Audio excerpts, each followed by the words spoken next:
খুনের রানী, আয়না ঘরের রানী, গুমের রানী শেখ হাসিনা পালিয়ে ভারতে বসে বাংলাদেশ নিয়ে নানান রকম ষড়যন্ত্র করছে। শেখ হাসিনা পালিয়েছে, কিন্তু শেখ হাসিনার প্রেতাত্মা এবং ভারতীয় প্রেতাত্মারা কিন্তু পালাই নেই। আপনারা যারা সাংবাদিক আছেন, আপনাদের মধ্যেও কিন্তু ভারতীয় এবং আওয়ামী লীগের প্রেতাত্মারা এখনও তারা বিভিন্ন দিকে ঘোরাফেরা করছে। বাংলাদেশের মানুষ হতাশ হয়েছে অন্তর্বর্তী সরকারে যারা আছেন তাদের প্রতি। বাংলাদেশের মানুষের প্রত্যাশা ছিল আওয়ামী লীগ এবং ভারতের প্রেতাত্মাদের আইনের আওতায় আনবেন, কিন্তু আমরা লক্ষ্য করতে পেরেছি গত 17 বছরে বাংলাদেশে কোনো দুর্ঘটনা ঘটলে আওয়ামী লীগ সরকার নামে মাত্র একটি তদন্ত কমিটি করে তারা বাংলাদেশের মানুষকে ভুল বোঝানোর চেষ্টা করত।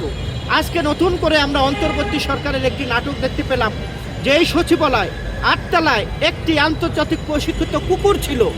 আমরা এও দেখেছি আওয়ামী লীগের প্রেতাত্মারা যারা আগুন নিভাতে গিয়েছিল সেই কর্মীকেও তারা ট্রাক চাপা দিয়ে মেরেছে।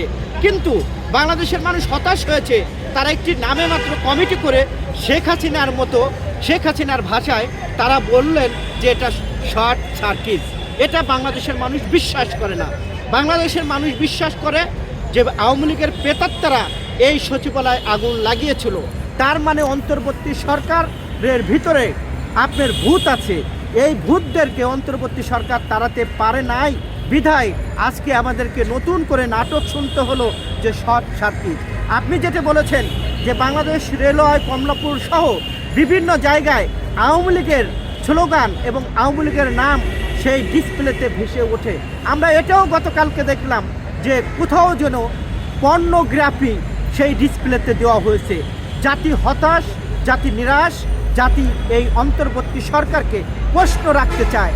আপনারা সরকারের থেকে দায়িত্বশীলতার পরিচয় না দিয়ে আঙুল চুষছেন। যারা এই ধরনের অপকর্ম করছে তাদেরকে গ্রেপ্তার করে তাদেরকে রিমান্ডে না নিয়ে আপনারা বাহাবা দিচ্ছেন। তাহলে গোপালগঞ্জে গতকালকে যেটি ঘটল, সেখানে সাবেক প্রধানমন্ত্রী শেখ হাসিনার বই উন্মোচনের নাম সেখানে দেওয়া হয়েছে। যদি আপনারা ব্যর্থ হন তাহলে জনগণের কাছে ক্ষমতা ফিরিয়ে দেন। যদি ব্যর্থ হন, আওয়ামী লীগের প্রেতাত্মাদের বিচার করতে না পারেন, ভারতীয় আধিপত্যকে উপেক্ষা না করতে পারেন, তাহলে বাংলাদেশের মানুষ সিদ্ধান্ত নেবে কীভাবে আওয়ামী লীগ প্রেতাত্মাদেরকে বিচার করা যায় এবং আইনের আওতায় আনা যায়।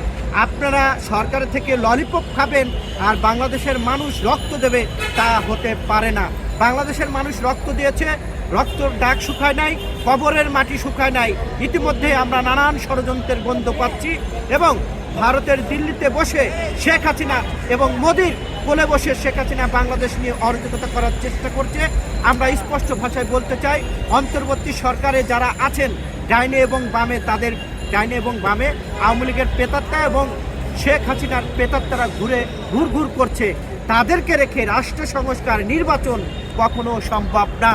অন্তর্বর্তী সরকারের উচিত হবে গত 17 বছরে যারা অপরাধী তাদেরকে আইনের আওতায় এনে এই সকল অপরাধের যারা জড়িত ছিল তাদেরকে বিচারের আওতায় এনে সংস্কার এবং জাতীয় নির্বাচন দিয়ে একটি গণতান্ত্রিক সরকার এবং রাজনীতিবিদদের হাতে যদি তুলে দিতে পারে, তাহলে এই সমস্যা থেকে সমাধান হবে, তা না হলে হবে না।